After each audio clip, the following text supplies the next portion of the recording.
It may be alright, but I thought I turned it on. But let's see here.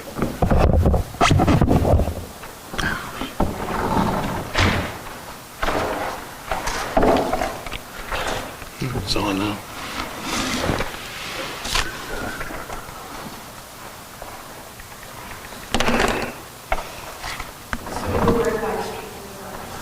We're live.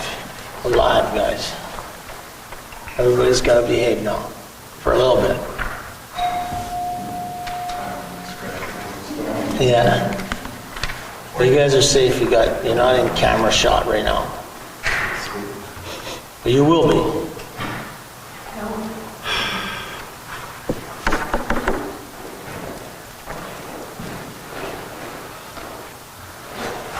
So I hear it's going to get spring again here this coming week. It's like getting into 2 degrees or something. Somebody told me today, or -2 or something. No snow. Yeah, someone said, I heard that. And they don't even have any snow on the banks. They said in some previous years they would just get a loader and just bring it from the side, but there's nothing on the side either, so. No. What's that? They're looking at alternate routes, but I think the world is probably not going to. Yeah. Oh, jeez, that's too bad. Who knows, maybe we'll get a big snowfall. Yeah, we got a couple of weeks.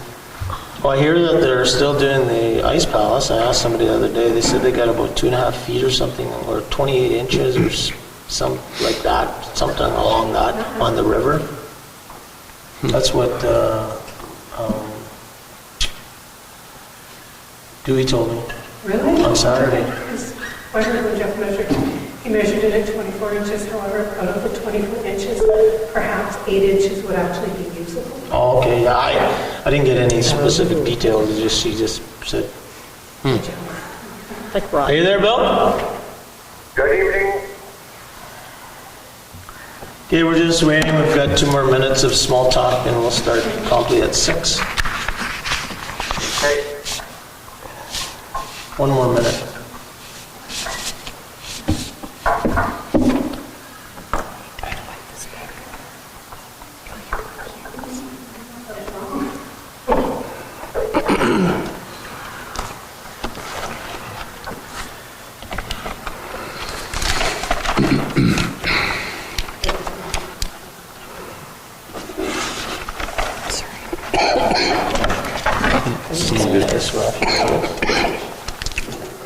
Oh, yeah. That's kind of nice. Yeah. That is a pen. Yeah, she dropped in there to the school during break and said she's doing good. Yeah, that's good.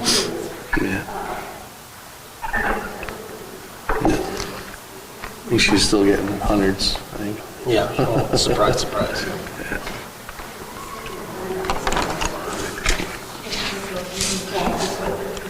Okay, it's 6 o'clock. Welcome, everybody. So first off, I'd just like to start with that we acknowledge that tonight we're gathered on Treaty 5 territory. That's the traditional land of our neighbors, the Opaskwayak Cree Nation, as well as many other Cree, Dene Cree, OG Cree peoples, and is also the homeland of the Red River Métis people. So with that, we'll call the meeting to order. Somebody should have a resolution to adopt the agenda. Resolution number 2024-010, moved by myself, second by Councillor Lane, resolved that the agenda be adopted as presented. Call question, all in favor? Opposed? Carried. We got 5 tonight. 5-0. Oh, sorry, Bill. Yeah, I'm here. Yeah, I know. Are you okay with the agenda tonight? Yep. So 6, so I'll correct that. Carried. I was on mute for a second. That's good. Leave it that way. Okay. All right. Next, we got confirmation of the minutes. Resolution number 2024-011, moved by myself, second by Councillor Lane, resolved that the minutes of the 2024 budget meeting and regular council meeting of January 8, 2024 be hereby approved. All statutory declarations have been complied with. Any comments or questions on the minutes? I think we need to make one amendment. It does say in the minutes that when we resolved that we went into camera, it was Mayor Murphy in the chair, but it was actually Deputy Mayor Lane. So I'll just make that amendment. Is everybody okay with that? Yeah. Okay, all in favor of the amended? Aye. Okay. 6.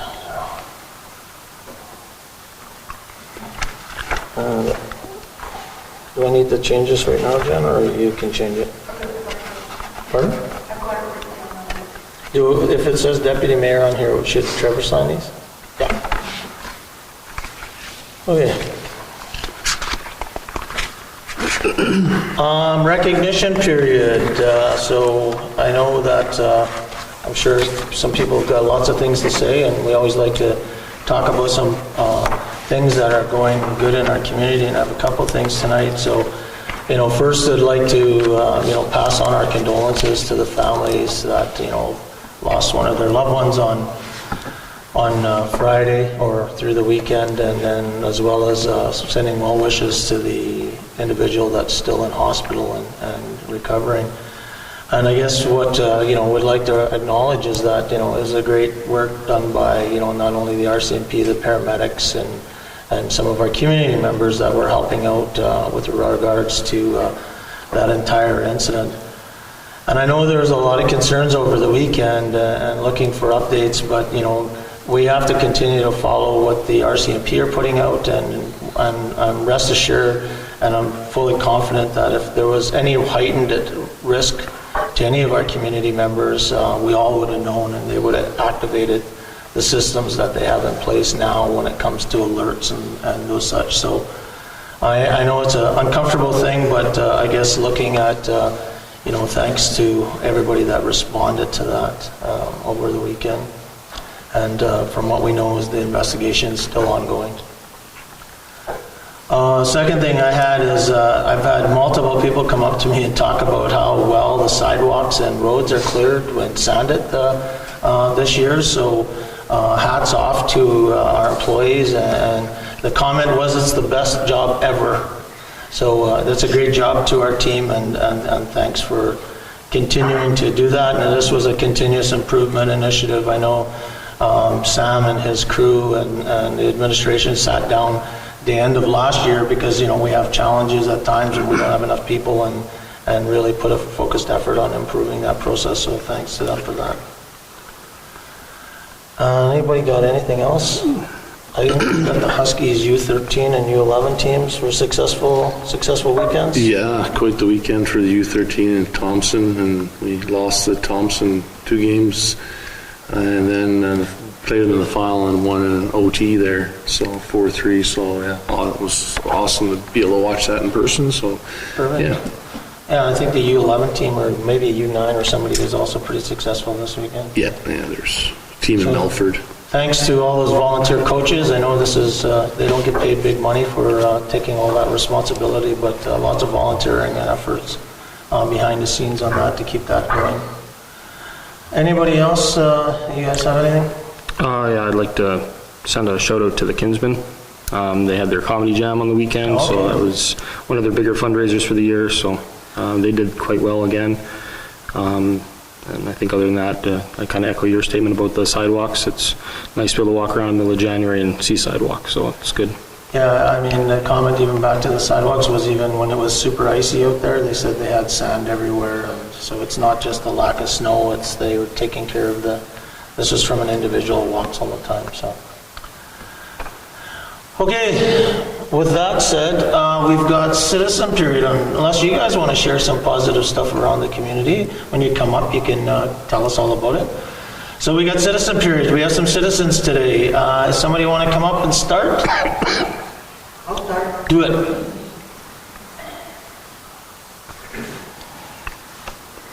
So my name is Val Hero, and I'm representing the Paw Handicap. So Town of Paw, for 30 plus years, has been providing a $20,000 grant to the handyman to help with their operating costs.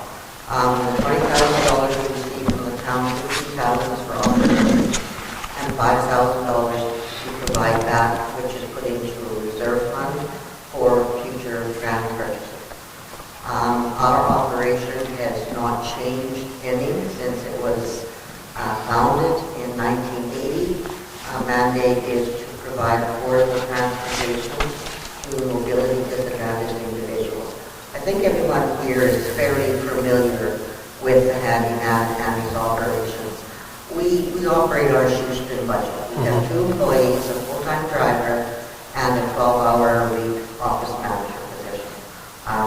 Both those positions put in numerous volunteer hours as well. Our driver is exceptional.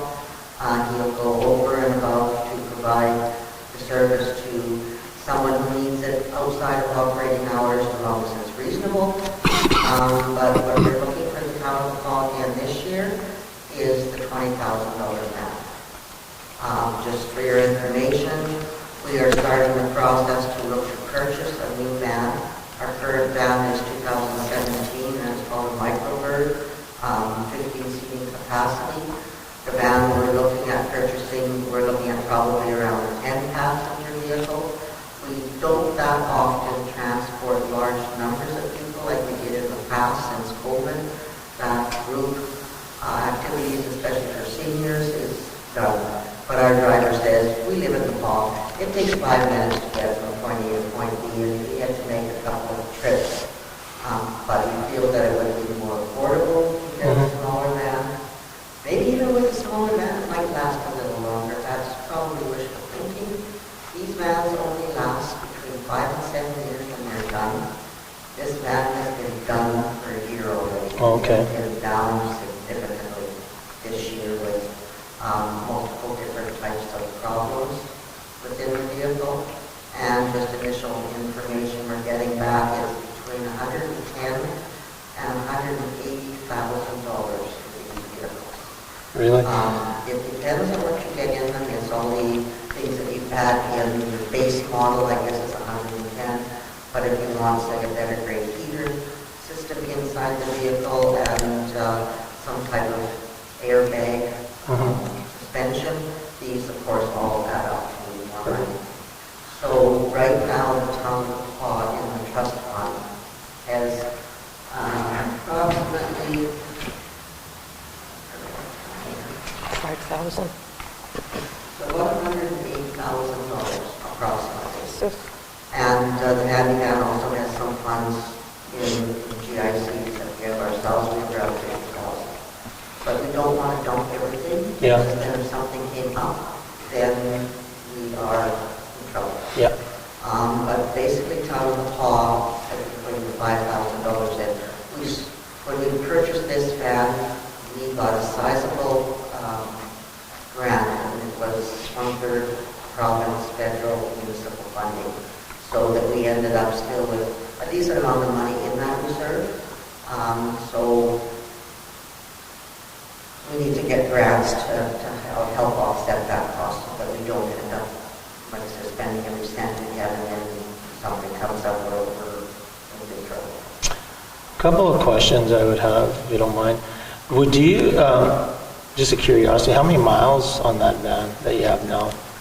Like how many miles do they drive per year? December 31st, 48,892 kilometers. Kilometers, 48,000 kilometers? 48,000.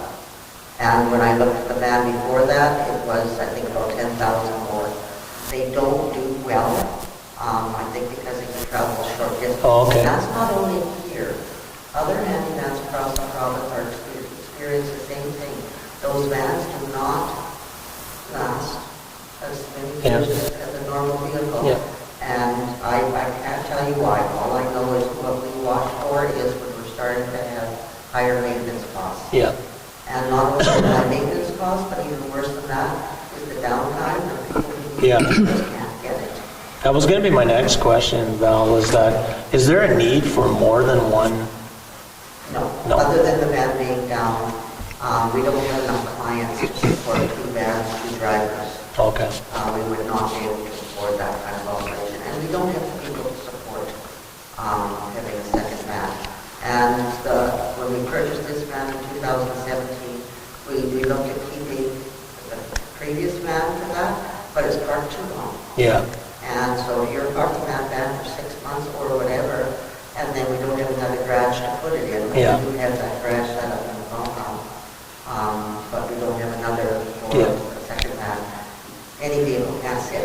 Yeah. months and months without deteriorating.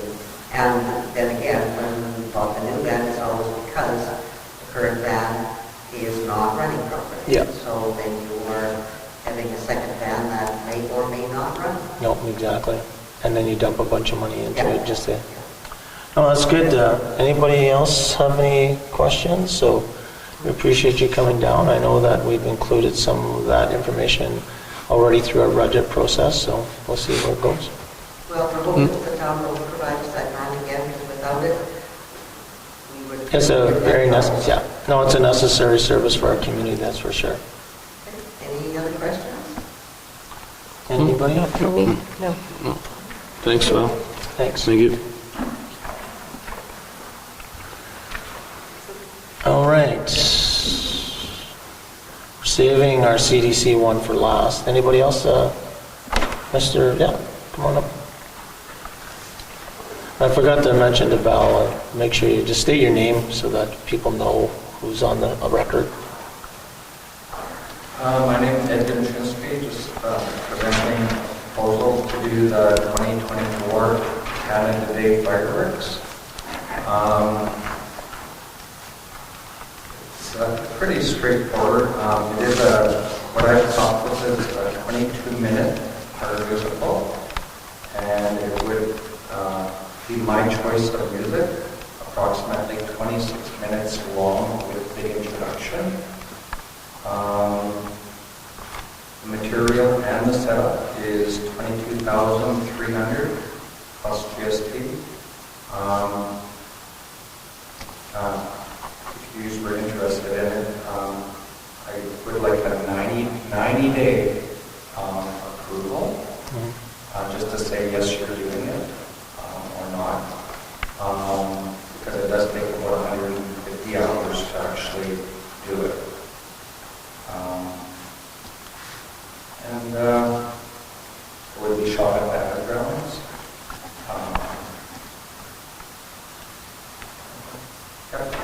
Pretty straightforward. Good. I'll just leave this here with you. Put the out with Bola there. Yeah. Yeah, thanks a lot. Your timing is good because we're talking about money, so. Thanks, Ed. Oh, you gotta stay right till the end now, Ed? No, I'm just kidding. I almost got you there, eh?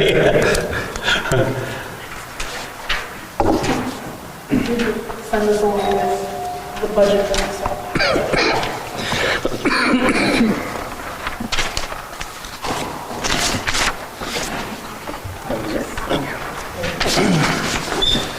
So I'm Caitlin Henderson, I'm the administrator of the Public Library. I'm Spanish. Are coming to present because we get a whole grant up of the town. It's part of a little agreement with the farm and the province as well. And gave some numbers here just to show this is kind of a snapshot of how we have in our doors and how many things we circulate through our lockers and people in our events. We try to make everything as free and barrier-free and accessible as possible. So your grant helps keep that in check.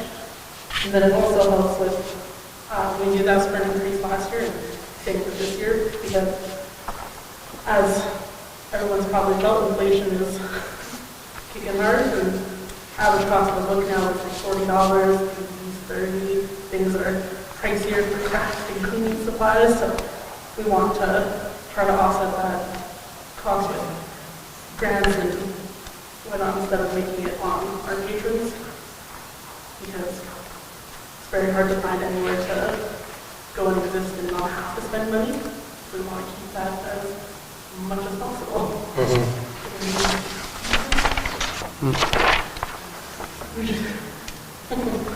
So just for everybody's, so the grant, just so I know, because I have the budget sitting here in front of me, and maybe others know.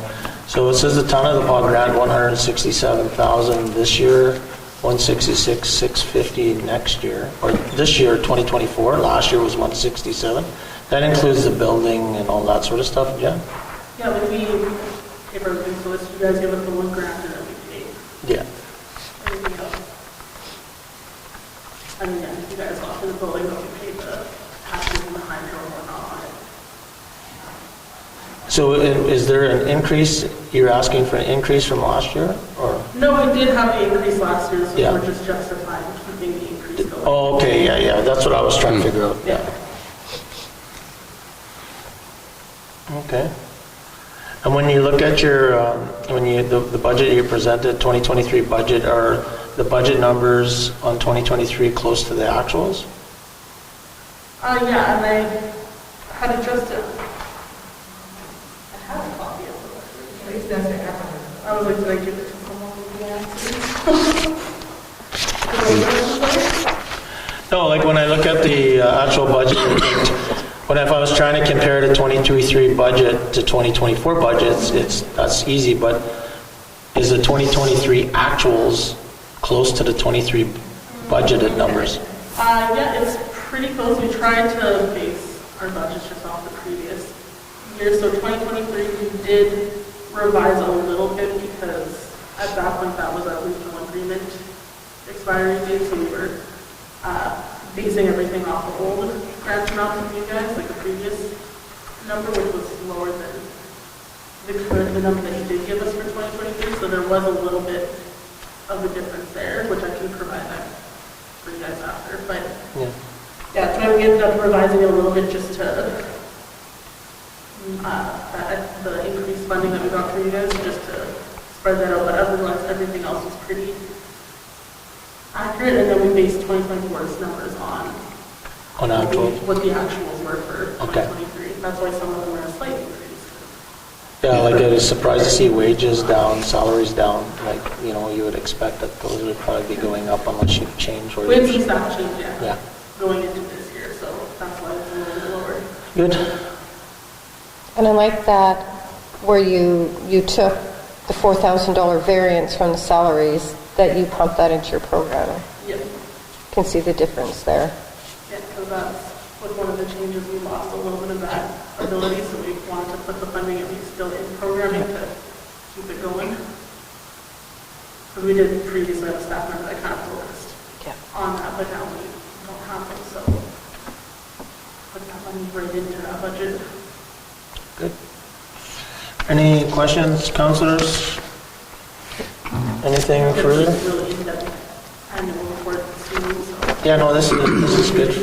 This is good to kind of get us going anyways, so we can get it in there.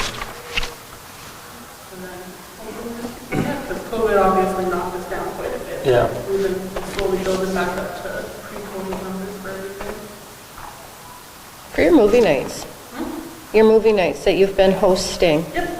big turnouts? Like, what are your numbers for those? We're averaging about 30 people now. Oh, okay. Movie nights. It just depends on the movie. Right. We're still figuring out the exact timing date that works best, but yeah, we're starting to be able to pick the best movies for it now, so we're getting a better turnout. Thanks.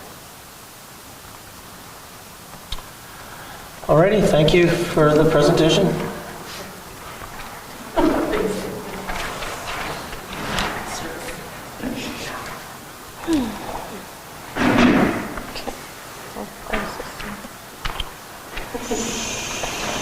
Okay, you guys are the last ones left, and Jonathan, do you want to come up and talk about the PAW Association of Human Development?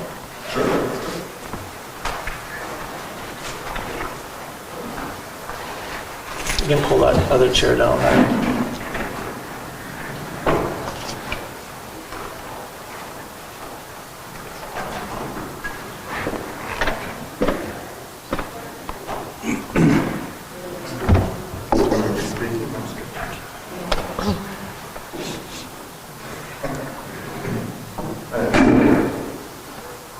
We've been the board members of the Association for Human Development for about 17 years, I think. Can you guys just introduce yourselves though? Sorry. Oh, sorry, I'm Daryl Schott. I'm the treasurer of the Association for Human Development.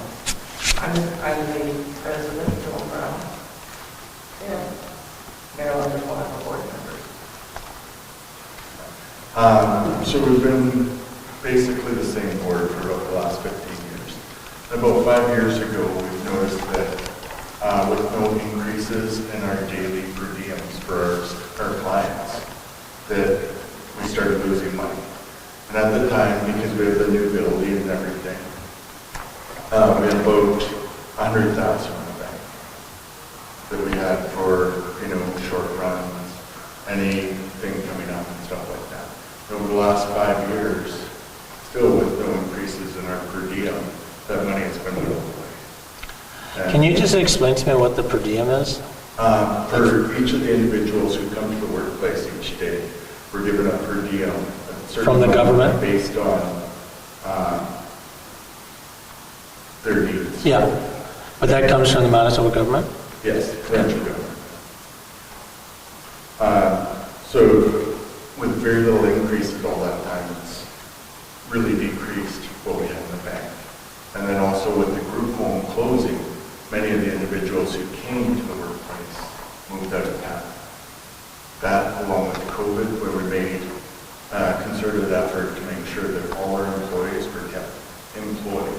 We didn't lay anyone off for all of COVID. But during that time, because we weren't able to bring our full set of clients in, we lost a lot of money, which again depleted our rainy day fund. Right? So we're talking to the province, and they have increased the per diems. So that's helped a lot. So we're getting closer, and with New Youth also improving sales, especially since COVID. We are on the track on the way back, but we're having problems covering all our expenses right now. We've got 6 individuals who are graduating from ULC in June who would potentially be eligible, and we're working on a cost sheet for them if they want to come to the workplace as well, so potential clients. And we've got 31 at MBCI in Life Skills program. Now, I believe it's a 7-year program, right? Yeah. So, we're not sure how many are graduating this year. That's a significant need for our community in the upcoming year. Now, not all of them will necessarily want to come to the workplace, but usually a lot of them do. I think it's a very important service for our community. And while we're going through a bit of a slump, we're asking the town to help us out a little bit. We're also talking to the province to improve per diems. Because we have 3 individuals who are going part-time, but to give them the proper support, we need full-time employees who are well-trained, who have been there for a while. But we're only getting paid for, say, 2 or 3 days a week. Without the group home, is there sustainability to keep it going still? Like, I have no idea about your numbers, but it seems like you said that it seemed like it was a big impact. So if it's not here and not going to get started up anytime soon, will you still get enough clientele and be able to kind of keep your head above water with the per diem? We're hoping. I mean, we have a lot of base expenses, hydro, stuff like that. Our building is 100% paid off. I mean, that's $600,000 cost. So anybody else coming in to offer similar services wouldn't be starting in the place we're starting. Right? And because we're a nonprofit, we can't use our building as equity for loans or bridge funding, which obviously is a bit of a problem. So the only cash you have, like as a reserve, is your GIC for 40,000 or whatever that was? Yes, and we're using that to pay off the CEBA. Yeah. Because we got a $60,000 loan from the government. We pay it off this month, 20,000 is forgiven. Yeah. But if we don't, then we have to get 60,000 the next week. Okay, it's been paid. 18th was the last. Okay, yeah, I thought that. So we've paid off the amount of CEBA and got the $20,000 for forgiveness. And then when I looked at the income statement that you provided, it looks like that you're like just breaking even, like 6,000 to the good sort of thing. So it was just sort of bare bones sort of thing?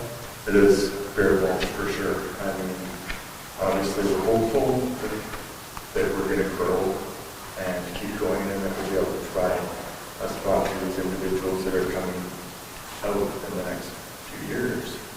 But we can't say with certainty that we'll be running for the next 20 years or anything. That's part of our issue. So the question is that if we don't do this, if we wouldn't provide you relief on your taxes this year, are you going to get through the year, or it's just that tight that you probably won't make payroll, or Because that's what like for me, I'm just sort of trying to look at the numbers and not knowing any of the details, but would you get through the year, just scraping by? We hope so. Our depends, right? We've also contacted the provincial government. We have a meeting with them on February 6th. We talked to Kabelka, as you know, and they're providing some forgiveness because they do our annual audit.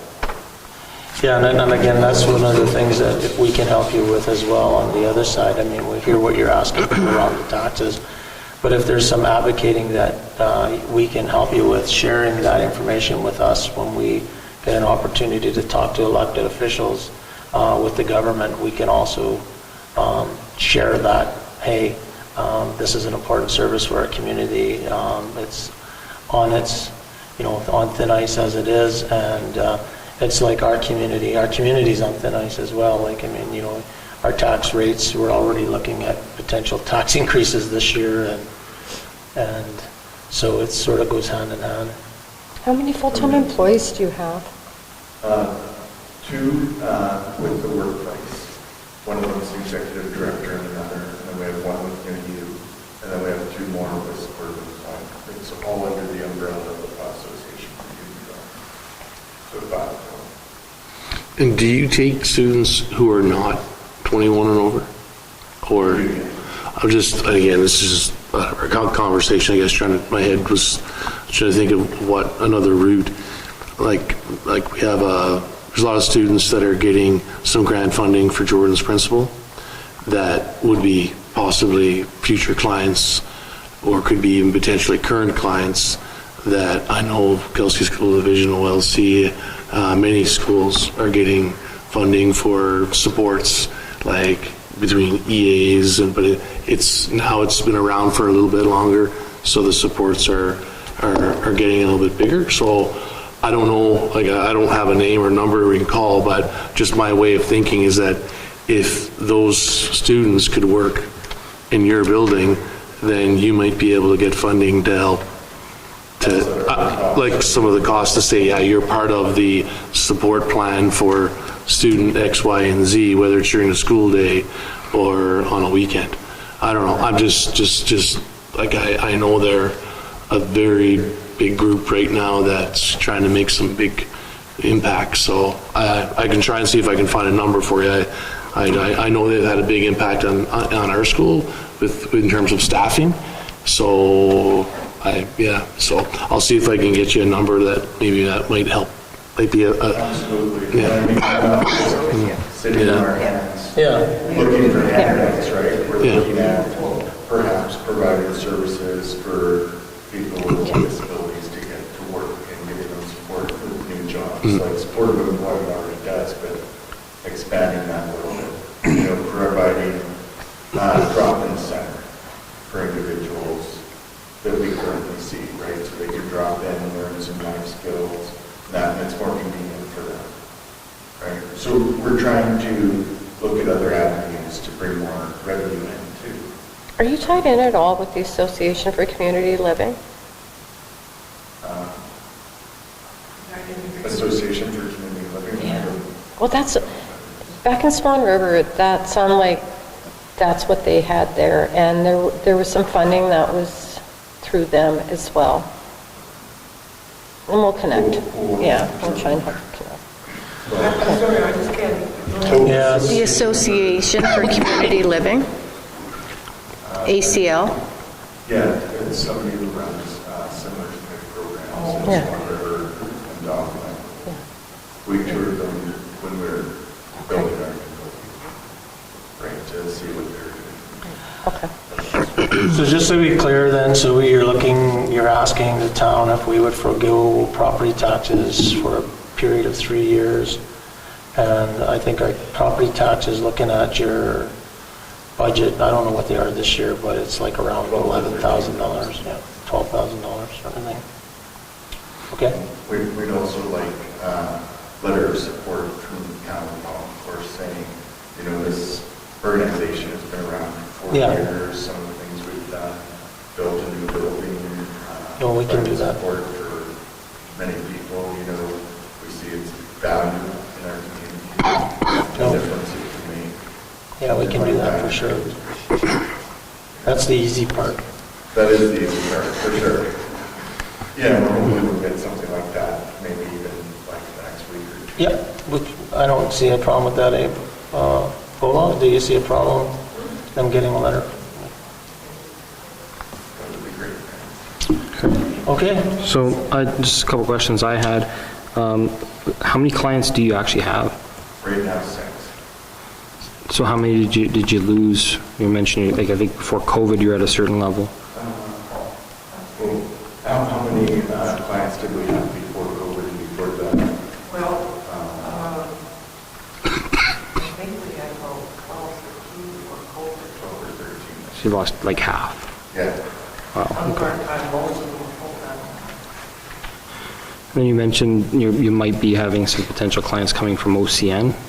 Yeah, we're trying, because in the past, we've kind of done it on one-offs with individuals who want to come to the workplace. But Kathy, our executive director, has been talking to the head of the Nebraska Educational Authority about setting up parameters, like depending on the level of support that they need, how much they have to take in their group. So it would be standard, quick. They can talk to the family like, oh, this is how much it would cost. Getting that all set up first. And then hopefully a lot simpler moving forward.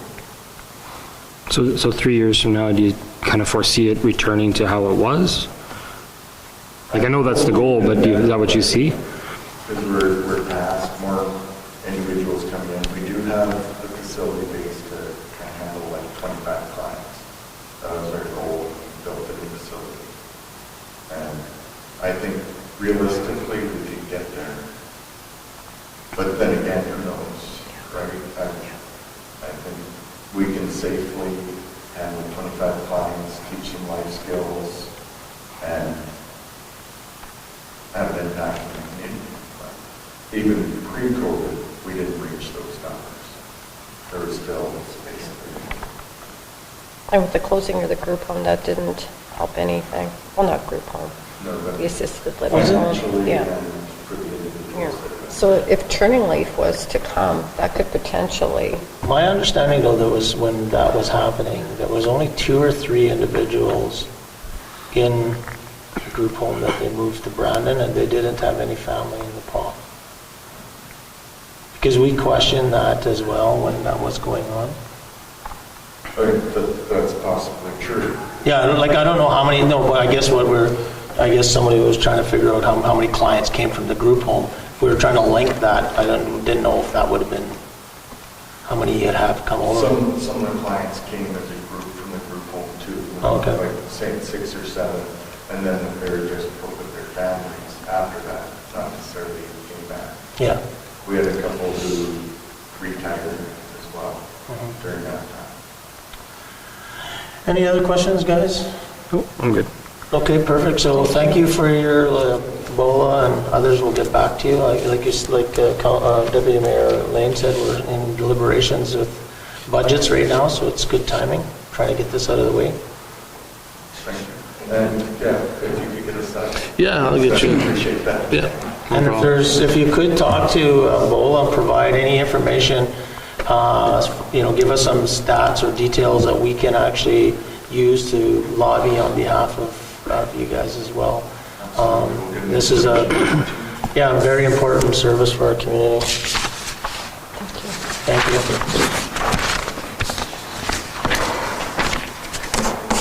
Switch seats.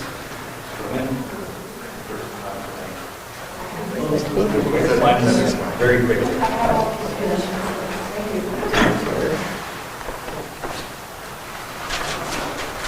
So I'm not so much presenting the budget, but making a statement, I guess.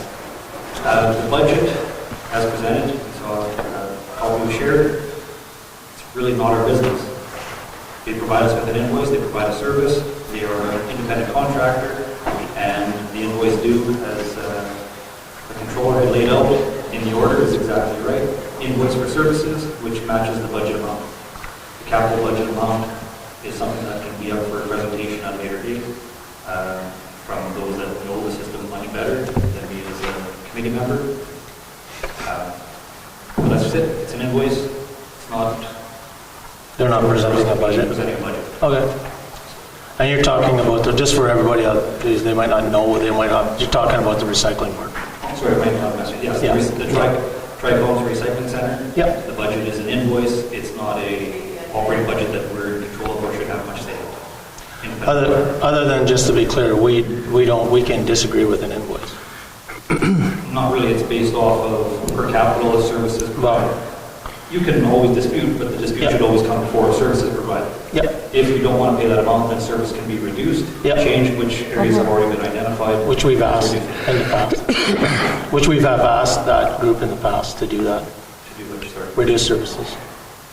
Yeah, and that's fair. But reducing after the service is provided isn't fair as a contract. That'd be like saying someone to build your house Yeah. and then saying, actually, I don't agree with what you quoted me and reduce that amount. So the invoice provided, the budget this year, yes, but I don't think the full amount was paid from last year as well.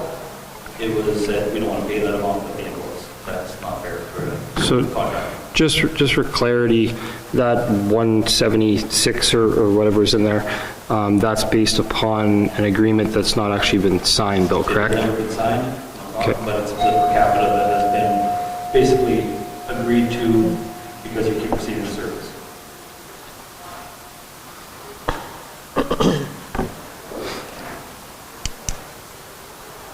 Okay, Jonathan.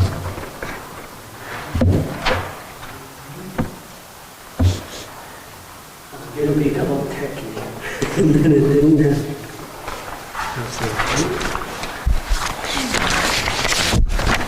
Thank you. I'm gonna take paper. I always love big paper. Are you still there, Bill?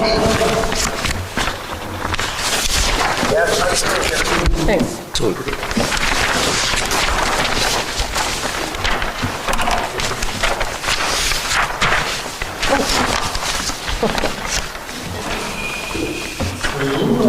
Jonathan Lund from the Fire Community Development Corporation presenting a short presentation.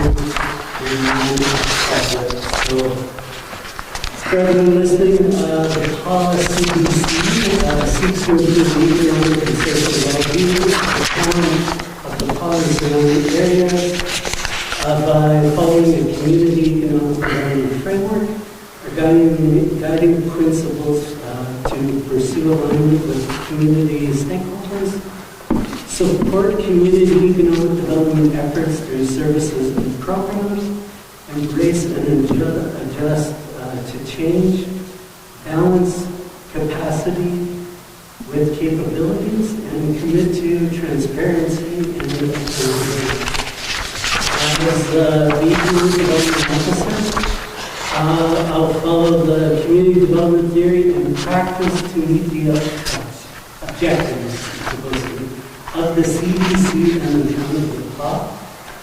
Economic, social, and environmental considerations will be considered for all community development projects and initiatives. And my philosophy is high focus on sustainability.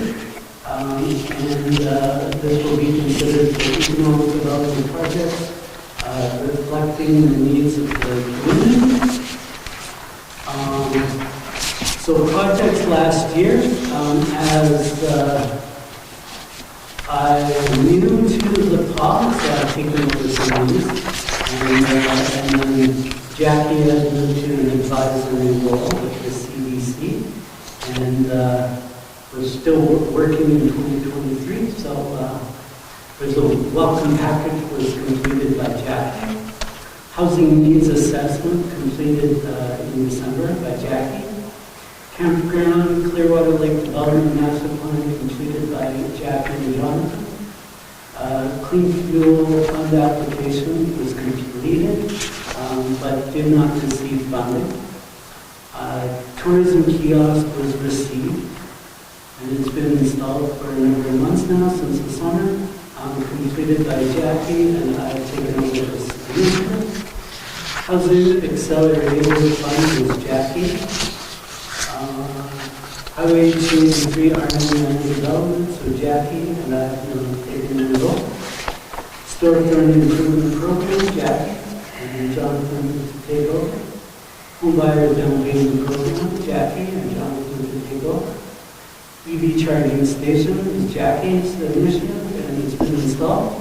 And I've now taken over as the administrator of the charging station.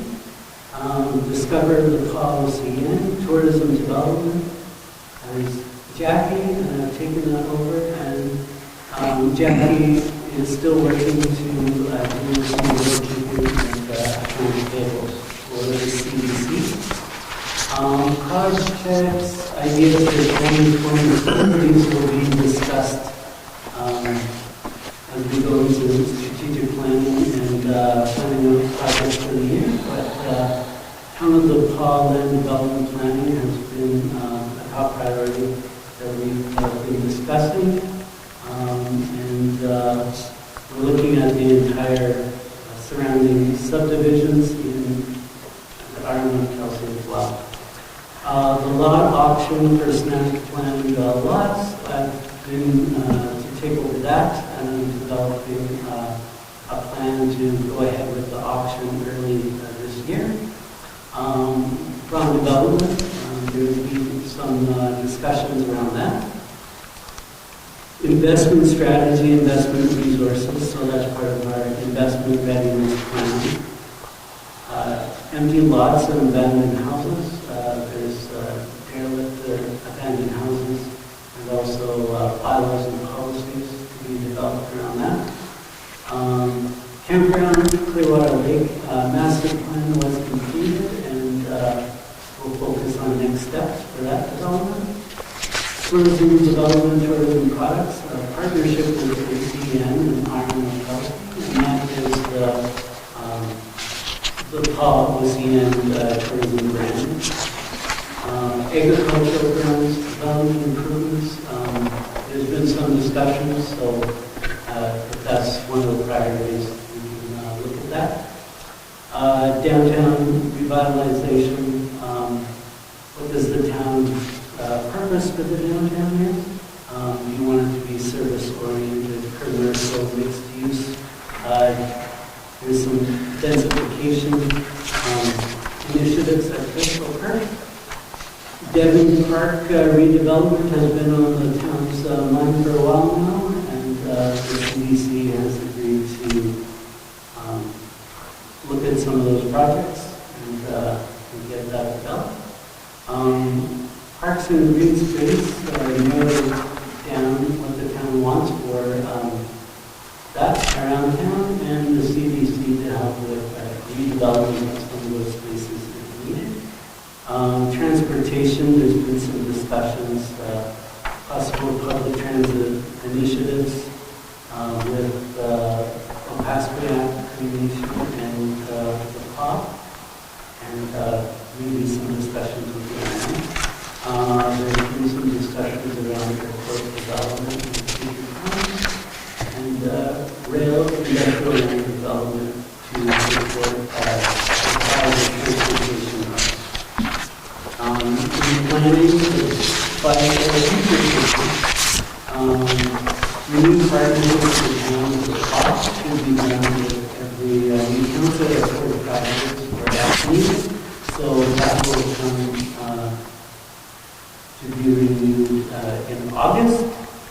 And there'll be strategic planning, update, economic development framework, and roadmap files and policies will be worked every year on that.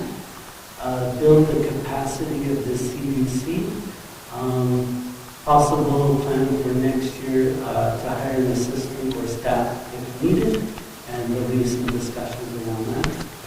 Long-term planning is sustainability. There's been strategic planning process and succession planning to be done.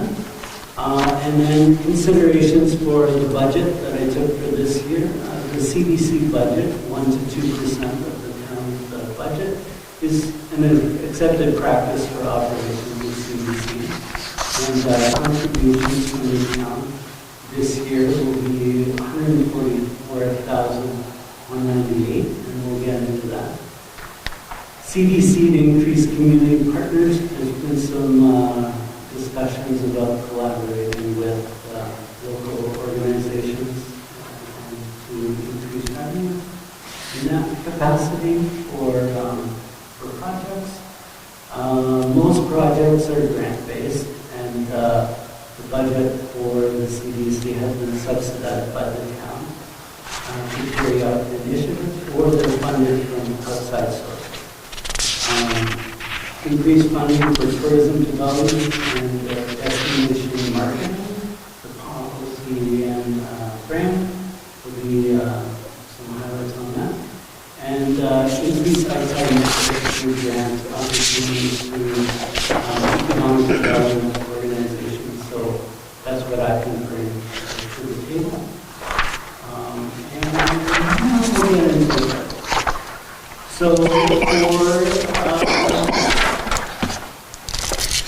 from 2023 December,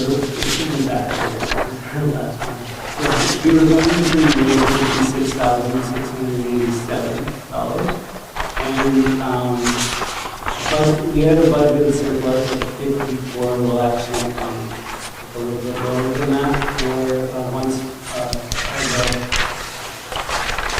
bills are paid up and we get our audit for the year. And I assume there'll be a presentation once the audit is conducted. And then the town of Paul contributes for my salary $79,198. Jackie is the second staff person, $15,000 for her work that she does. Town of Paul operating grants we're asking for $45,000 this year, and that I sort of came up with that number as I was looking at what we were carrying over from last year as well as what I thought was acceptable for being a new EDO. And also, RM and Kelsey, we get contributions from them, and we're asking the same as last year, $5,000. And then miscellaneous revenues in the past, it has been quite high. I look to increase that a little bit to about $5,000. The tourism, that's the OCN and RM, so $5,000 from each partner, and the council has already approved $5,000. We're sending out funding requests to the RM and the OCN. As you may know, Dr. recruitment, that there's been some money that will come back possibly, so that hasn't been factored in yet, but you will go to the same thing. So there won't be any changes to for that. So just on that, Jonathan, you're going to send the town, the RM, a letter on that in the next few weeks, just to... Yeah, correct. And then our expenses, some of the bigger ones, carrying over from last year, campground, Clearwater Lake Development, expecting 5,000 for some planning, more planning to be done around that. There'll be discussions throughout the year as to see what or when that will start. And then active projects and programming, I did mention community plan and land development planning. Estimated for a consultant would be about $50,000, and that's usually going right for large consulting projects that we've conducted in the past. The housing assessment was even about the same, 40 to 50,000. And then continuing on the programming, we've upped the storefront improvements and community programming to get more money out into the community, and we can fix up some of the buildings and help our businesses out. And then we do take on some professional audit legal fees, which I split up between our main company, Baker Tilly, and we have some legal fees that we incur over the year. We do rent space from the college in as a in-kind, which needs to be accounted for? Yeah, I was just thinking about that when we were looking at that. I think that has to be an actual revenue as well, because it's really not a bill paid. Yeah. It's an in-kind expense, so So it should be. it should be in and out, right? Yeah, like on top of the budget. Yeah, I just thought about That's that. an expense, just to balance out. That's what I was thinking too. Yeah. And then we were looking at phone possibly for this year, a work cell phone for the CDC. Our tourism expenses, we do operate a website and marketing, so 2,160 goes towards the fees to manage a website. We have the kiosk subscription, which is does a lot of our tourism branding on there, which we're taking on now. It was free when we started this initiative, and it's about $70 a month for a subscription to keep going with that. And then we pay our designer to do all their social media and marketing materials and yearly salary.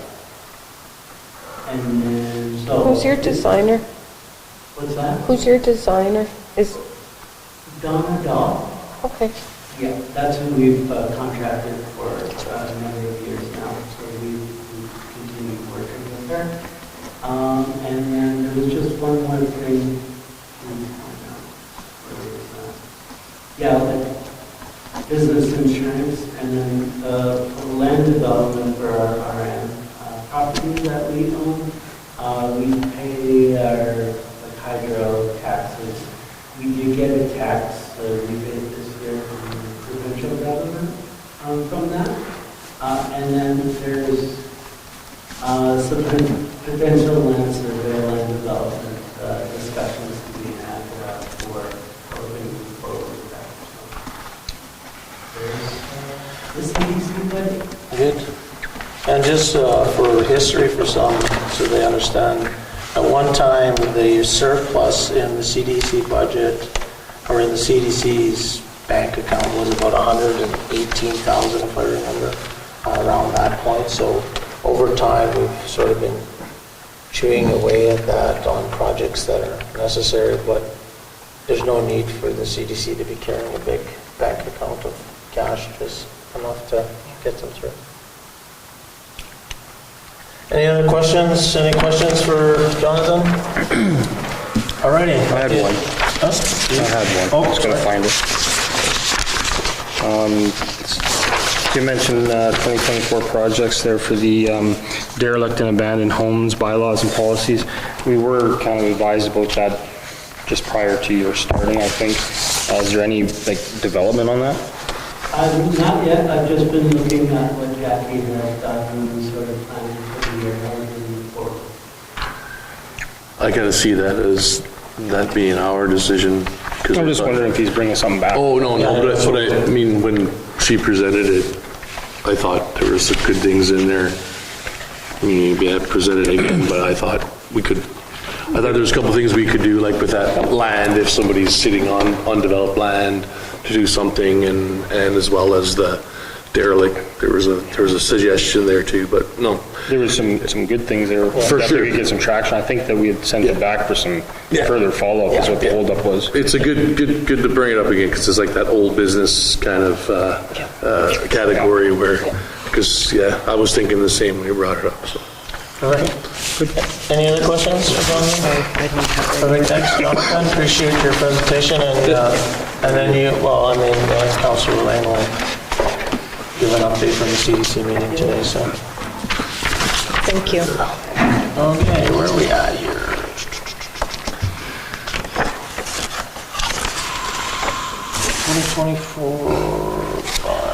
CDC 2023 update. Bylaws, first reading, 7.1, rezoning. Moved by myself, seconded by Councillor Atkinson, be resolved that bylaw number 4641, being the bylaw of the Town of the Paw, to amend the Town of the Paw zoning bylaw number 4599, be read in first time. And just for clarity, Bola or Jen, this is the 2 lots that is on Cook Avenue behind Public Health, or just going north or going south of Public Health, yeah.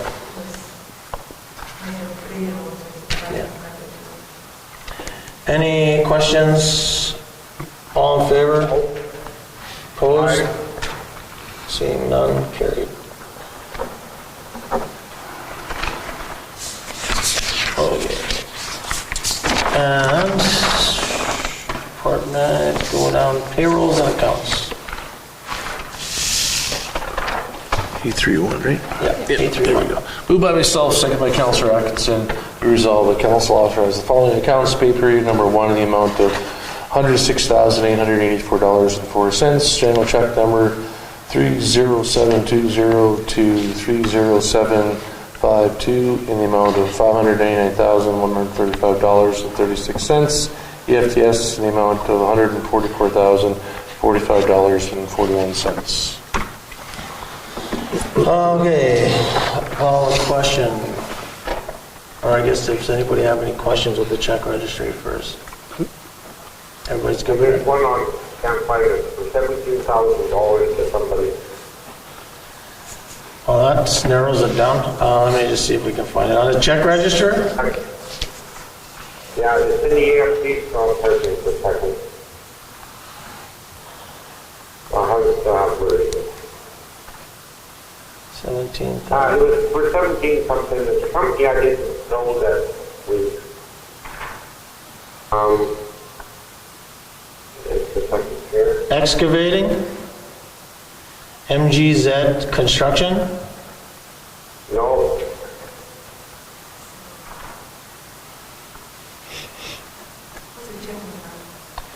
He doesn't remember. He can't find it right now. I don't see anything for 17,000. It's, pardon me, it's not 17, it's 14,000 from Indus Automations Incorporated. What's the check number, Bill? 30738. Indus Automation Inc. It's a VFD pump controller. It's for the... Smoke bomb. Yeah, it's for the big pump in the water plant. It's a variable frequency drive. It's a piece of equipment purchased. Okay. You good? Any other questions, guys? Seeing none, call the question. All in favor? Opposed? Okay. All right. The burst accountant conflict. Resolution number 2024-014, moved by myself, seconded by Councillor Manich. Resolved that council authorize the following accounts. General check number 30753 in the amount of $24.63. We call a question. All in favor? Abstained? So 5-0-1 carried. All right. 833, outfitting Command 2. Resolution number 2024-015, moved by myself, seconded by Councillor Manich. Resolved that council accept the quote from Pro Upfitters in the amount of $5,411.20 plus taxes for the outfitting of Fire Department's Command 2 unit. Call the question. Seeing none, all in favor? Opposed? Carried.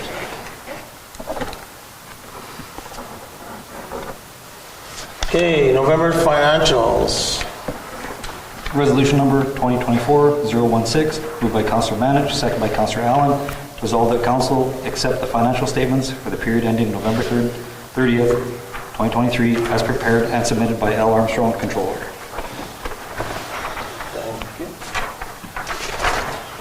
Everybody have a chance to look at those great financial reports that our controller's done? If there's any questions, I just wanted to share a few highlights because I don't think that, just so that our community members might not know, but I just got to get it in my PDF one. So just give me 1 second.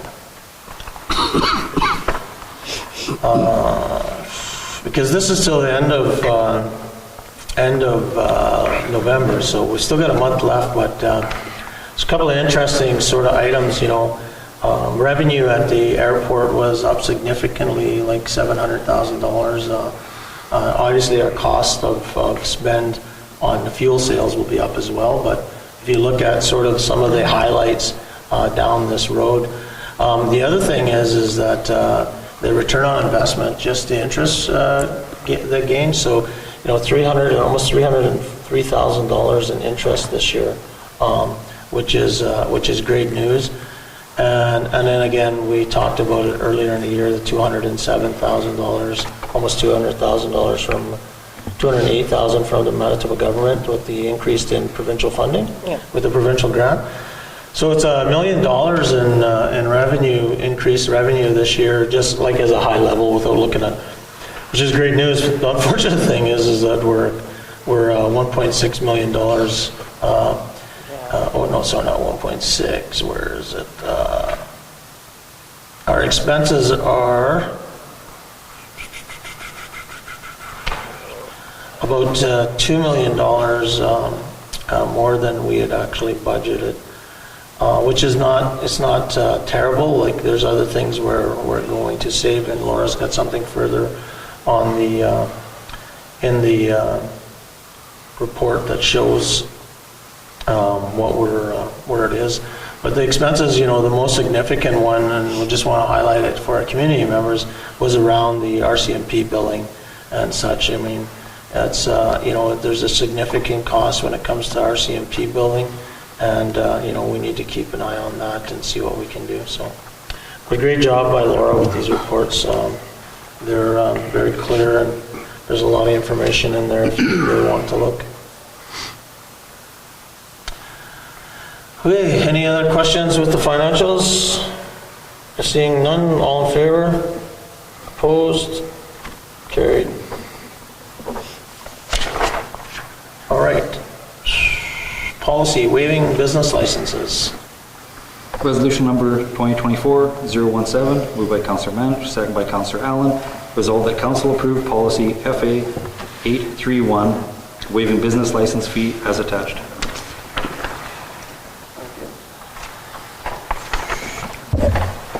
Councillor Allen, did you want to, I know that you brought this forward, did you want to say anything on this? Nothing new other than what I said at the last meeting there when we discussed it. It's more of a bit of an olive branch to our business community and hopefully to help encourage people to start up a new business. I was pleased to hear how many new businesses we actually had last year. I think Bully had mentioned that there is 30. Yeah, so it's good to hear. Hopefully this spurs a few more. Yeah, perfect. Good. Okay, so seeing no other conversation, call the question. All in favor? Opposed? Aye. Sure.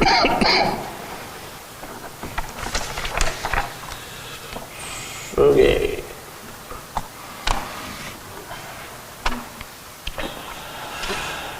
Okay, reports from committee.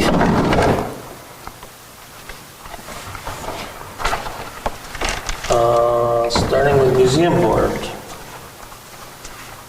Anybody? Oh, yeah, I went to the museum meeting.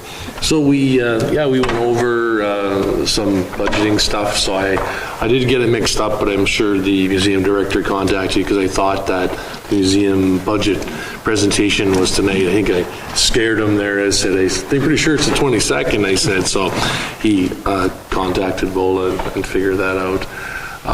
Yeah, there was, I mean, the budget looks actually quite well. There's, so they're in good financial positioning. I mean, a lot of that has been due to basically staffing and not having anybody in certain number of roles over over the last year or so. So that's, we unfortunately is losing the curator, but I do believe Councillor Allen was part of an interview on that week on Thursday for trying to find a new curator for that position. And again, that just probably important to note, the current or just finishing curator just they often come to the PAW to get experience, and she's now in Ottawa doing the same kind of deal. Just in a bigger place. I kind of thought maybe she went to something different, made more money or something, but I think when you're doing that stuff, you do it for the love, not the money, and so she's moved on to that. I was curious where she was going. Other than that, there was, so they had a get-together for her. I wasn't able to attend, but goodbye for her, and other than that, there was a few items that were asked to be put into the collection, and that was it. And they were looking for, they're going to put something in the paper, and also just word of mouth. They're in need of one, possibly two new directors. I think it's two, for sure one. So just get their board members up. So perfect. Yeah. Chamber of Commerce, Councillor Manich. I have not heard from Chamber yet. There was, they were at our CDC meeting today, but there was, she didn't mention anything about meetings or anything. What did she do? Oh, so they did mention that they're trying to meet with government officials. Yeah. To see how the chamber is. CDC. I got there, but I filled in the gap there because I didn't get there right when you guys started. But we just did the budget stuff. Yeah. I mean, primarily it was most of the meeting was the budget and going over all the items to make sure everybody was aware of what the budget presentation would be.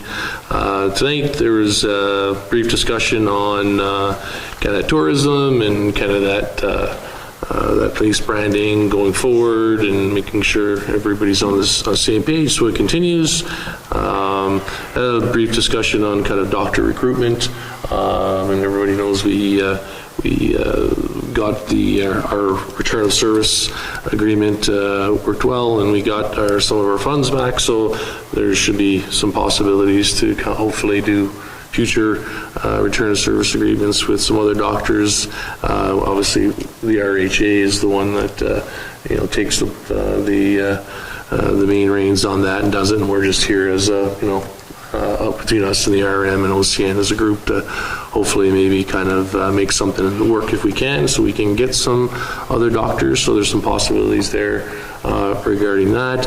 The brief discussion kind of in our old business about where we are. We have a change in government, so I think it was maybe our last council meeting we asked for a letter to go out regarding where the status of our clinic is. So one of the board members brought that up, and Mayor Murphy brought up that yes, we've already approved it on council side, and trying to get all of our everybody together so that project doesn't just go to the wayside. As you know, a lot of the future projects have been kind of put on hold, so to speak. We feel our project was already kind of in flux, and we were moving forward, so we don't feel it hits that category of on hold. So hopefully we get an answer back on that. That was just a brief discussion with some possibility of some meetings coming up. Typically the CDC will meet with some ministers when they come, and we just provide kind of a one-pager type of information so that they can see what projects we have up in the air and see where things align, see if there's any possibility of some grant money there. And I think that's about it. I don't know if I missed anything there at the beginning. The only other thing I would say is that Jonathan asked the board if they have ideas, instead of us having a big long discussion, that they share any of the ideas with Jonathan. We can kind of consolidate them over the next little while. I think the direction from council has been pretty clear from our council on sort of where our priorities are, but it's the same thing that comes from our council. If there's something that we want to do or need to understand, that we can actually we can sort of give some of that direction as well. But no, I think it was a good meeting today. Okay, destination marketing, Councillor Ward. Yes, we had a meeting, team meeting the other day, very good meeting. Had some questions for Laura as to what businesses and what businesses aren't paying into the destination marketing fund. We found that everybody is. The question going forward now is going to be, as there's Airbnbs being advertised in the PAW, do they classify as part of the destination marketing under the tax system? So that Laura's going to look under the bylaws or whatever for that. Yeah, Airbnbs, just to jump in there for a second, Councillor, that came up at the both the spring and the fall AMM meetings, and that's a big issue in certain communities. And I think, I don't, correct me if I'm wrong, Jen or Bolo, we were talking at that time that we should actually start looking at drafting something to be able to manage that down the road. It's not a problem today, or not a huge problem today, but it could end up being a big problem. Yeah, so in the bylaw for the CMC, there is a thing that says about accommodations, and it's just to figure out if Airbnbs fit into the accommodations. So that's something we're talking about going forward. Very good meeting. Terms of reference have been passed on to the council. They've been accepted. Very good. Very few applicants right now, so all good. Okay, Cedar Lake. We haven't had a meeting since the last time, but the operational plan is almost completed, and once it's completed, it will be put forth to the board members for approval. Good. Recycling board. Meeting this Thursday. There have been some new developments, but they haven't been through committee yet, so won't be sharing that until after that committee meeting. Library board. So there was a meeting a couple of weeks ago that we didn't have quorum, so I won't go through too much on the budget because nothing was really passed, but one of the items that was discussed is the budget, which we heard about tonight. And then, yeah, the next meeting's on March 14th. KSD. Nothing to report. And Josh is not here today. All right. Okay, where are we at here? Any other reports from council? Okay, so as I mentioned, we did prepare a letter to go to the Minister of Health, copying WAB, Amanda, and council, that we're just inquiring about the clinic that was announced, and that how important it is, which we believe that for our area. The other thing is, I reached out to MLA Laughlin, and she can meet us on Friday if you want, or she can pick a different time later if we have, and she can come and visit us. So Friday at 2 o'clock, if you want, or not, we can do it some other time. I think it's just for us to sit down. My request was to sit down and talk about healthcare and where the clinic is and what's challenges we have, because obviously we want to keep Amanda or our MLA in the loop when it comes to any of that stuff. If others are open, Friday's not a great day for me, but I would like to be part of it, so if other day is better for everyone else, I would be willing to. If not, then that's okay. Yeah, it's not urgent anyways, Councillor, so like I could sit down and chat with her. That's what she said, and then we can, like I want her to be with as many council as possible. So yeah, for sure, we can reschedule it and find maybe during Trappers or something during the week. We'll try to get everybody around. And then I guess the thing is that we've got a lot of visitors coming through at Trappers Festival. A lot of our provincial elected officials, so we need to really start thinking about what and who we want to talk to. And I'll share some stuff on camera too. Well, I don't do it because it doesn't really need. I talked to Chief Brown today, and just to kind of go over sort of some of the issues through the weekend. And Wab will be, our premier will be meeting with her, and we'll try to have a joint meeting with him, with Opaskwayak Cree Nation and ourselves. I'll also talk to the RM and see if we can get them involved. And then we have that meeting with the minister on Wednesday. I know Trent, you sent, or Councillor Allen, you sent something that we need to talk about, but I think again, it's sort of what we went through this past week. We can talk about highlighting some of the crime that's happening and those type of things. Yeah, my thought on that was just that I'm assuming this is just going to be a 15-minute or so quick get-together, so instead of talking about 7 or 8 different points, and just pick a couple and focus on them. Yeah, no, for sure. I can add to, last week I had a meeting with Minister Smith, the Minister of Housing, Addictions, and Homelessness, and the meeting went fairly well. I don't have an awful lot that I can contribute at the table right now, but I can just share that a meeting took place. And I guess a couple other things. So I'm getting a ton of invites right now. There's an invitation to participate in the UCN leadership session on February 17th.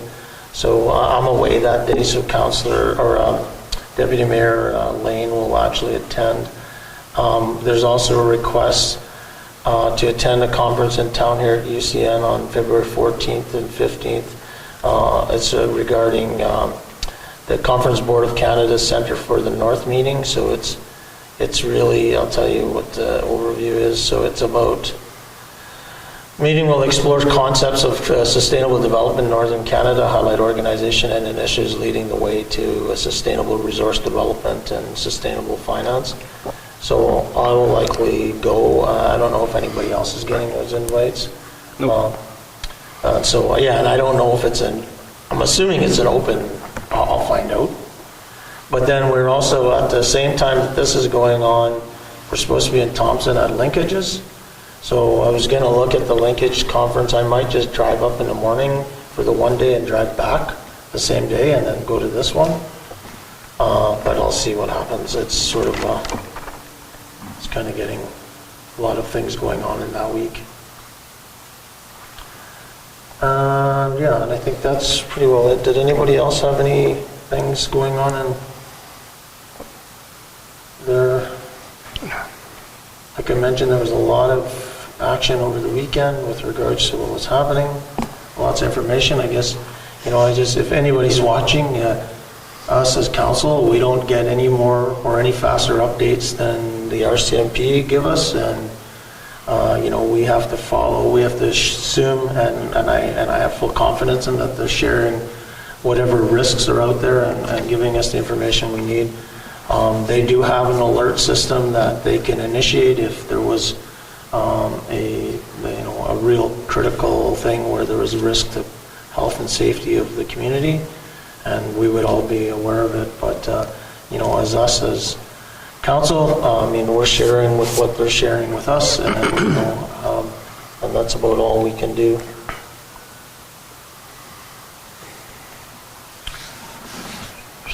Okay, unfinished business information. Everybody have a chance to look at that?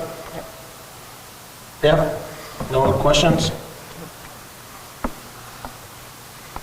Are we talking about the whole thing? Yeah, no, I think there's one item that about the washers, the next one, yeah. Okay. Yeah, but we can talk, if you got other ones on there, or just that one? No, just, I didn't know if we're moving online, if you're asking general. Yeah, I was asking in general, but I knew that's a line item on, I don't know if there's anything else other than that one that there's a formal feedback on. So we can, that's good, thanks for keeping that log. So then feedback on the extractor washer. Councillor Mann, do you have questions with that? Not questions, but I want to clarify that my questions at the last meeting were simply that. They were questions about the need, and questions weren't really answered. But receiving this information, I'm not trying to poke holes in it, I'm not trying to say that it's all wrong, but there is some very misleading information here. If you remember, about 3 years ago, I developed a QR code system for the fire department. In that QR code system, attached directly to the washing machines, it tells you how to wash your gear. In that, everything written in the new machine specs and information, the washers do. Mention, for example, uses less water. Well, the washing machine that the fire department owns, you set the water level right from next to nothing, like energy efficiency, to gallons upon gallons of water to ensure you're getting a complete heavy-duty wash. When you talk about the RPMs or the G-forces, optimally, an extractor, 560 RPMs, great. This washing machine does anywhere from 360 RPMs to 1400 RPM, so it fits the needs of the washing. There is nothing that this washer will do based on information provided. We have 2 of them that won't be completed by spending $6,000. That was my only question, is what has changed in operations or what has changed in contaminants exposed to? I also wanted to clarify one part on here where it says, without this advanced cleaning, we could potentially be looking at sending our gear out at least twice a year to an independent service provider.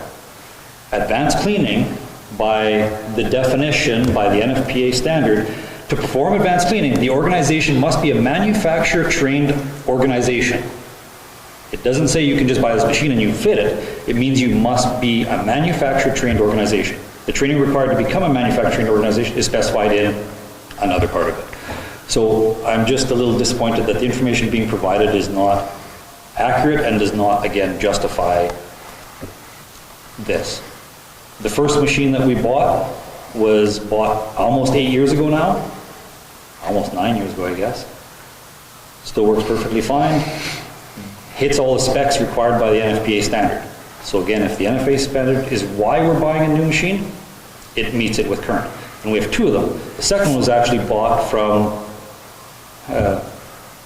Sergeant Stark as a second-hand unit, so we could speed up the process. You can wash your outers and inners at the same time to enhance the turnover time with the gear. So that's all I wanted to say about it, was the equipment we currently have does what we need, saves money where money could be put into something that could be more beneficial to our members and to our community. So the justification wasn't really explained well here. Any other questions with that? Yeah, I had one as well. Just this is probably, I'm going to assume more of a typo than anything, but just under the old machine, it says cons is 3.7 gallons of water. Under the new, it says pro is it uses 12 to 16 gallons of water. So kind of confusing how it's a pro if it's 4 times as much water. So I'm assuming it's either under the wrong column or something like that. It does become a pro, sorry if I can. Yeah, go ahead. It becomes a pro in the sense that when you're trying to do heavy duty washing, being able to drop it into more water and flush it better, it becomes a better. That's why on your heavy duty recycles, as I said, you have the front of the washing machine, you can go to energy efficiency where it gives you the bare minimum just to wash it, or you go to heavy duty where you'll put in extra, so you're technically flopping the garments into water and therefore giving it a better wash. Okay, so so it becomes a pro because you're using a lot more water, therefore you have more opportunity to flush contaminants out of it. So it's pro in relation to the gear. A pro as in, yes, it's going to do a better job of washing the gear. Okay. But using the amount here, that's your bare minimum of the washer, not the optimal for gear. And that's why I say the QR code that were developed tell you specifically which settings to set on it, because that's what the NFPA talks about, is having a washing machine that has multiple settings to ensure the spin rate is not too fast, to ensure that the cycle is proper and done as the standard requires. All right. Thank you. Any other questions with that? Okay, so do we have follow-up there still?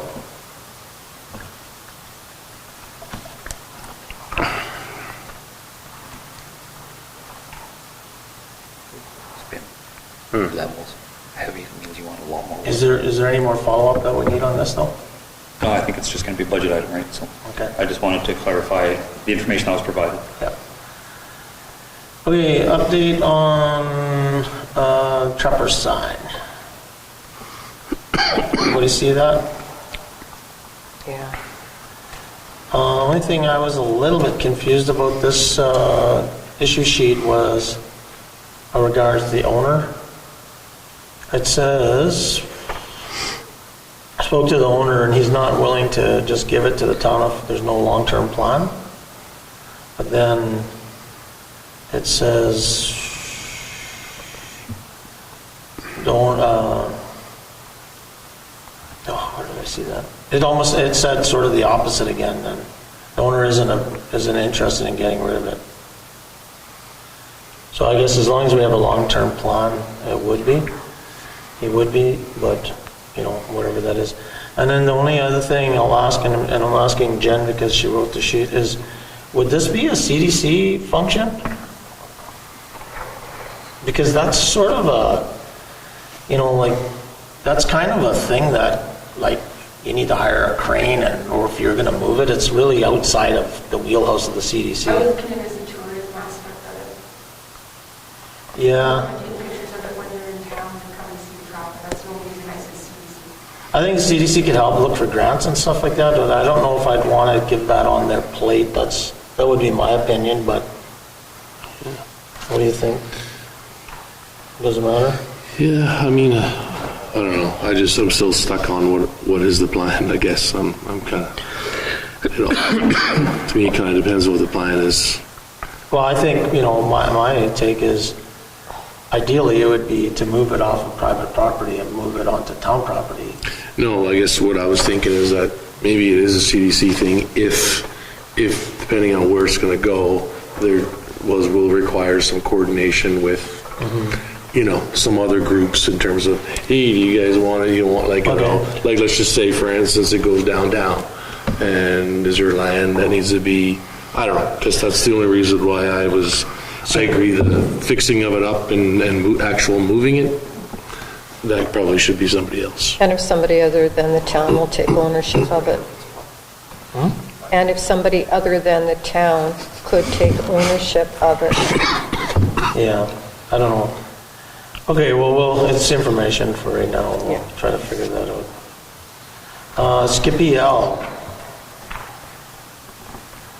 So can't get a hold of the fellow that wanted to pay for the refurbishing? I guess that's what the message is more or less saying. We never confirmed if he wanted to pay for the refurbishing, specifically CDC for it. He was interested in refurbishing it. Oh, okay, well, yeah. Yeah, no, Yeah, but he's never confirmed or gone back. he hasn't gotten back. Can he even refurbish it if we don't know who actually owns it? It was the great-great-grandson of Tom Lyon. Well, yeah, I seen the issue sheet, but I mean, the whole issue that I'm understanding about why nothing's being done is we don't actually know who owns the Skippy L, right? So, Yes, and it can be refurbished without ownership. It just can't be designated without ownership. Hey, on this, I'm really confused because I remember we had a report from the former Ron Scott. Ron Scott, who said that this was not fixable. Not fixable. Yeah. So, well, it's the grandson of Tom Lamb who would take it on himself to, not our cost, it would be his cost. But I guess my question is can you fix somebody else's property? And then if you can, who's in the right to give the okay to fix it? Because if we don't own it, how do we say, yeah, you can fix it? Well, then in that case, then we can't really tell us to tear it down either. That's where we're stuck. We don't know what we can do with this thing. Well, I think for me personally, I think that we should just continue on trying to get this guy to see if he's going to try to fix it or not. And if he wants to fix it and it costs gazillions of dollars, I guess it's really on him. And if it gets refurbished and somebody gets mad because they own it and we refurbished it, then so be it. Yeah. But I guess the first thing is to try to track down this Mr. Fisher and see what he really wants to do. And we might be just sitting and waiting. Yeah, I think we need to focus way more on the ownership aspect, just because who knows how long this issue is going to drag on for, and we're in a situation where someone's gonna get hurt or worse in there, and And if it's, and if, yeah, and is this actually, 'cause I mean, we were told that this is a designated heritage, so how does something get designated a heritage without knowing who owns it? That's a great question. When did I think that lot happen? I think the heritage designation was at least 2 decades ago. I'm Yeah. thinking more, but at least that. Yeah, I would say that's right, yeah. And I think when it comes to designation, the municipality just has to okay the designation. We don't actually have to own it we just have to be on board with it. You have to pass a bylaw. Yeah. Yeah, but that doesn't mean we own it, so somebody else could have came forward however many years ago and said, hey, can we do this? And we just said yes. I wonder if the museum would have that, no, you already, Shireen looked into it all. Oh, Shireen's yeah. the one that's not started, but Shireen's the one that got the Heritage Society involved in it, where they told us, whoa. that's odd, eh? How that would be. Laura's going to look into insurance, because we do have it on our My insurance. question on it, Mayor, is that it's on town property, and it's not fit for anybody to be in or do, but if somebody was doing it and get hurt, would it be an insurance claim against our community? No, again, I think when it comes to insurance too, that we have to keep in mind is that long as we do everything that reasonably practicable to actually protect anybody from going in there, then we've done everything. If it's fenced up and you can't really access it, and we check it every once in a while, if somebody climbs over the fence and gets hurt, you can't be held liable for that. And that's no different than any property that you have. So I think the key thing for us is to make sure it's fenced, make sure that we check it once in a while, that the fence is in good shape. We record that stuff, that we're actually using due diligence to ensure that nobody can get in there. And we keep doing, as Councillor Allen mentioned, just keep tracking down who owns this thing. And if we can track down if somebody wants to fix it, all the power. I would rather it be fixed. I hate to see it disappear.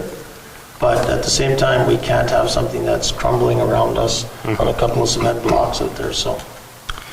I would like to get an assessment from our insurance provider on our liability. Sure. Regarding that. Yeah.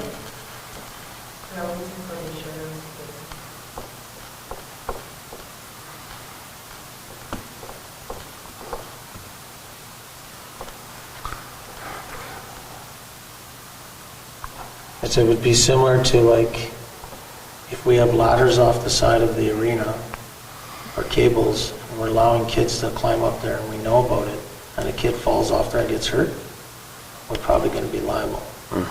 But if we have it all blocked off and a kid does the same thing and goes out of his way and gets 3 guys to boost him and puts up a ladder and falls off, that's kind of, what can you do, right? But I agree, let's get to insurance. You're absolutely right, Andre. The thing of it is, it has to be a written thing that somebody inspected on June 4th, Yeah. July 10th, like that, eh? Yeah. Yeah. Okay, no, that's good. So I guess a couple of follow-ups there, I guess, and it must be on that sheet already, I can't remember. Community safety officers. So I guess, Jen, this is, again, coming from that committee. Got an ad out to hire a safety manager. That seems to be the first step when you talk to all the other directors of policing and all that sort of stuff. Hopefully there's a local person that's qualified to do that.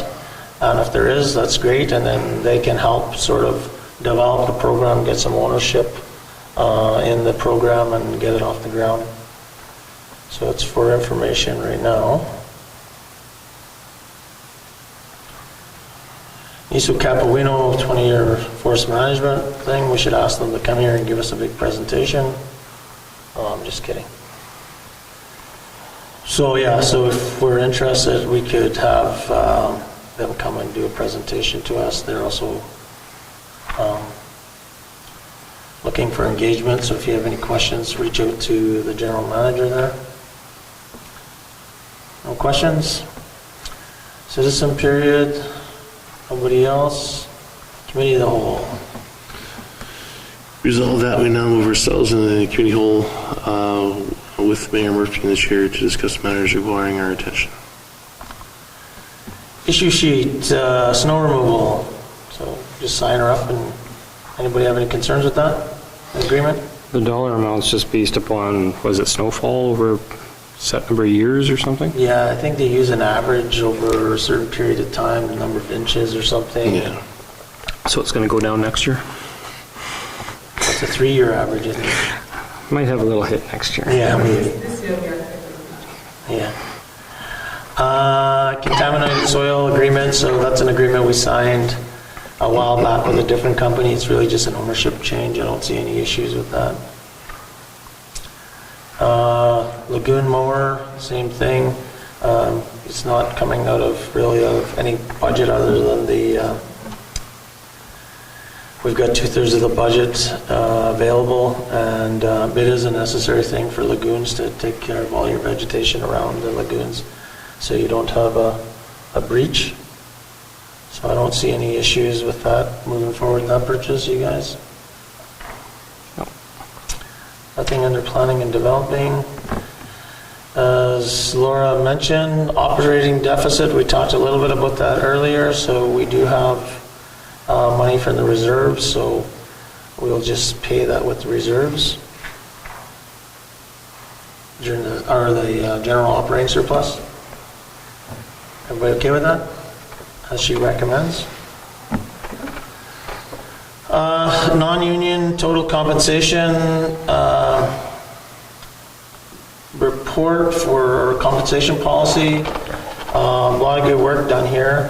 My only feedback I have for this, and you guys are welcome to jump in, is I wouldn't set an actual percentage value in a bylaw or a policy like this. I mean, you can have a practice of doing that, but I would make it more general so that you can decide what your increase can be every year, just in case you never know what happens. And because it might not be 3% next year, it might be 4%, it might be 2%, like, depends on what's happening in the world, so. And I do agree, like, the CAO should, everybody gets a standard increase of whatever that happens to be, whether it's 2%, 1%, 3%, 4%. And the CAO should have the authority or the ability to provide recognition, compensation of a couple of more percentage. I read that quickly, but the percentage, if you're giving a recognition bonus, wouldn't you give it immediately? Or did you say you would wait a year to get it? It will be after the evaluation. After the evaluation, but you get it immediately, though, after the evaluation. So if the evaluation will be the end of the year, Yeah. it will come Yeah. So if I had an evaluation done in December, it will be for January. okay, good, yeah, no, I kind of misunderstood. I was thinking that you did the evaluation, you had to wait till the next year. Okay. But yeah, that's my only feedback. I think this is great. I mean, we need to ensure that we pay our employees properly. And again, it's only a procedural thing. I'm not sure if I would put the 3% in that document. I would leave it as some sort of wording that you can make it whatever you want. The 2% should be in there because I think that's the authority that council provides on the governance front on how much merit can be done, and it should only be approved by the CAO. Thoughts, fellas? Councilors? Good? Yeah, I'm fine with that. Everybody okay, Councilor March? Yeah, it was kind of what I brought up when we blanketed the staff. It was kind of a sore spot for me. Not that I don't want the employees to be paid well, but they rode the coattails of a negotiation, right? And they were instantly given something. I personally went through that, through a custody battle. You go and you spend all this money on your lawyers, and then the next guy says, well, he gets the same one. I feel that an evaluation process is how every raise should be implemented.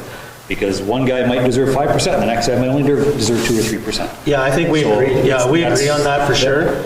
How I look at it, Councillor, is that there's like every year, everything goes up, there should be some sort of number that you know you're gonna get some sort of increase. But that additional merit stuff, yeah, that's not an automatic. And this bottom number shouldn't be labeled as that you get it, a 3%. It might be. And with having a CAO in place now, hopefully she'll be able to get evaluations Yeah. done, and raises will be regular rather than, Yeah. I said, riding the coattails of someone else's. Yeah, absolutely, completely agree, so. Already developed by Sorry? We have our evaluation form ready. Yeah. No, this is good, Bola. So I think, yeah, if we can just make some wording changes around that, I think we're all in agreement. You want to see it January meeting? No, just bring it to the meeting. Yeah, yeah. I mean, I guess you could share it ahead of time, just in an email, just so that everybody, if there's no red flags, but I think in general, it's a good process. Okay. No personnel issues, no agenda issues. In camera. Beat it, Jonathan. Thanks for staying here, bud. I just want to, so I've been in touch with, you mentioned that earlier. CDEF, The Cedar Lake.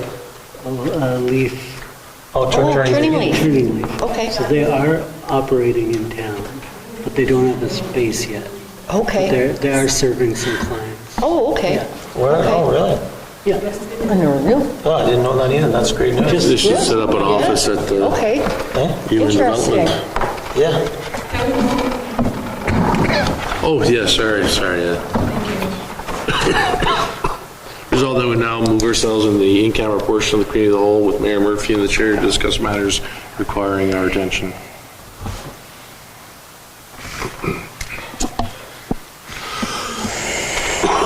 Yeah, so